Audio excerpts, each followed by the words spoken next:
ఇల్లు, ఇళ్ల స్థలాలు, అపార్ట్మెంట్ కొనే ముందుగా వాస్తును పరిశీలిస్తూ ఉంటారు. మరి ప్రేక్షకులు అడిగిన ప్రశ్నలకు సమాధానాలు వాస్తు నిపుణుల మాటల్లో తెలుసుకుందాం.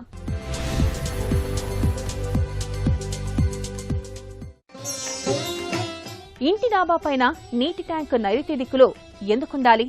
వాస్తు శాస్త్రరీత్యా మనకి ఓవర్ హెడ్ ట్యాంక్ అంటే ఇంటి పైన మనం కట్టుకునేటువంటి వాటర్ ట్యాంకు ఏ విధంగా ఉండాలి అనేటువంటిది ముఖ్యంగా తెలుసుకోవాలి. చాలామంది ఇక్కడ తూర్పు రాజవీధే కనుక తీసుకుంటే, ఉదాహరణకి ఇది తూర్పు రాజవీధి. ఇలా తూర్పు రాజవీధి ఉన్నప్పుడు ఇక్కడ యాజ్ యూజువల్ మనం ఇక్కడ మాస్టర్ బెడ్రూమ్ అనుకుంటాం, ఇక్కడ ఒక టాయిలెట్ అనుకుంటాం, తర్వాత ఇక్కడ నుండి ఇక్కడ వరకు ఒక చైల్డ్ బెడ్రూమ్ అనుకుంటాం, ఇదంతా డైనింగ్ అనుకుంటాం, తర్వాత ఇది కిచెన్ అనుకుంటాం, ఇదంతా మెట్లు అనుకుంటాం, ఇదంతా హాల్ అనుకుంటాం. ఇలా ఒక బేసిక్ ప్లాన్ చూసినప్పుడు ఇక్కడ ఓవర్ హెడ్ ట్యాంక్ అనేటువంటిది ఎక్కడ పెట్టుకుంటాము అనేటువంటిది చాలామందికి పూర్తి అవగాహన లేకుండా నైరుతి మూల ఇట్లా వాటర్ ట్యాంక్ అనేటువంటిది కట్టేసుకుంటున్నారు. ఎప్పుడూ కూడా ఓవర్ హెడ్ ట్యాంక్ అనేటువంటిది గాలిలో ఉండాలి. ఇక్కడ గాలిలో ఉండటం ఏంటి?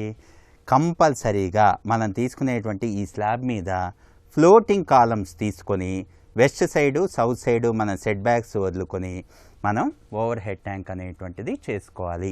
ఇలా మనకి సౌత్ వెస్ట్ రూమ్ ఉన్నప్పుడు డమ్మీ కాలమ్స్ తీసుకోవాలి. ఇలా ఒక డమ్మీ కాలమ్స్ తీసుకొని కింద ఈ యొక్క స్లాబ్కి ఆనకుండా అట్లీస్ట్ ఒక 2 to 3 feet గ్యాప్ వదిలి మనం షీర్వాల్ కన్స్ట్రక్షన్ చేసుకొని ఈ యొక్క ఓవర్ హెడ్ ట్యాంక్ అనేటువంటిది చేసుకోవాలి. అది ఎందుకు అంటే ఎప్పుడు కూడా నీరు అనేటువంటిది ఈ సౌత్ వెస్ట్ కార్నర్లో స్లాబ్కి ఆని ఉండకూడదు. అందుకే మనం కాలమ్స్ తీసుకొని గాలిలో ఉంచుతాం. అంటే ఈ యొక్క వాటర్ ట్యాంక్ కింద మనకి గ్యాప్ ఉంటుంది. అదేవిధంగా వాటర్ ట్యాంక్ చుట్టూ ప్రదక్షిణ వాస్తుంటుంది.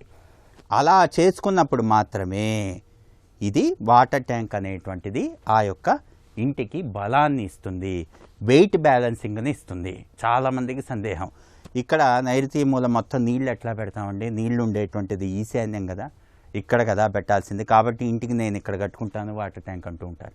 పొరపాటున కూడా అలా కట్టకూడదు. ఎందుకు? ఈ యొక్క ట్యాంక్ అనేటువంటిది బరువు, వెయిట్ ఇంబ్యాలెన్స్ అవుతుంది. ఎప్పుడు కూడా నార్త్ ఈస్ట్ కార్నర్లో ఓవర్ హెడ్ ట్యాంక్ కట్టకూడదు. ఇక్కడ మీరు అండర్ గ్రౌండ్ సంపు చేసుకోవచ్చు. అండర్ గ్రౌండ్ సంప్ అంటే ఏంటి? కింద భూమి నుండి కిందకు ఉంటుంది. ఇక్కడ ఏమిటి?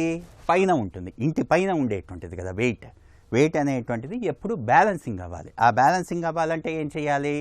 నైరుతి మూల లేకపోతే సౌత్ జోన్లో మనం ఈ విధంగా చేసుకున్నప్పుడు ఇక్కడ ఉపగృహం వేసుకుంటే ఉపగృహం పైన మనం స్పైరల్ స్టేస్ ఇచ్చి ఇక్కడ పెట్టుకుంటాం.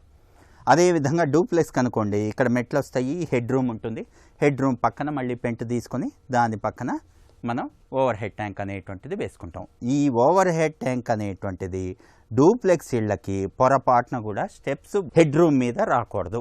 ఇక్కడ ఈ స్టెప్స్ హెడ్ రూమ్ అనేటువంటిది సుమారుగా ఒక 10 అడుగులు తీసుకుంటే ఇక్కడ ఓవర్ హెడ్ ట్యాంక్ అనేటువంటిది మనం డమ్మీ కాలమ్స్ తీసుకున్న 9 feet వచ్చింది అనుకోండి, అదొక సందేహం. మళ్ళీ ఈ ఓవర్ హెడ్ ట్యాంక్ ఏమో మనకి 9 అడుగులే ఉంది, ఇదేమో స్టెప్స్ హెడ్ రూమ్ 10 feet ఉంది. ఇది వాస్తురీత్యా ఉండొచ్చా? అది చాలామందికి వచ్చేటువంటి సందేహం. ఈ స్టెప్స్ హెడ్ రూమ్ అనేటువంటిది మనం ఉపయోగించట్లేదు, ఇది కేవలం ఆచ్ఛేదన మాత్రమే. ఇది మీరు 9 అడుగులు తీసుకున్నా, 10 అడుగులు తీసుకున్నా, 11 అడుగులు తీసుకున్నా ఈ హైట్కి దీనికి సంబంధం లేదు. కాబట్టి ఓవర్ హెడ్ ట్యాంక్ అనేటువంటిది ఇక్కడ పాటించాల్సినటువంటి రూల్ ఏంటంటే సౌత్ వెస్ట్ కార్నర్లో సౌత్ వైపు, వెస్ట్ వైపు సెట్ బ్యాక్ తీసుకొని, అంటే ప్రదక్షిణ వాస్తు ఉండే విధంగా చూసి, అంటే ట్యాంక్ కట్టిన తర్వాత ట్యాంక్ చుట్టూ మనం ప్రదక్షిణ చేసే విధంగా ఉండాలి. ఎప్పుడు కూడా సౌత్ వెస్ట్ కార్నర్ అనేటువంటిది మూల ఇట్లా ట్యాంకు ఉండకూడదు.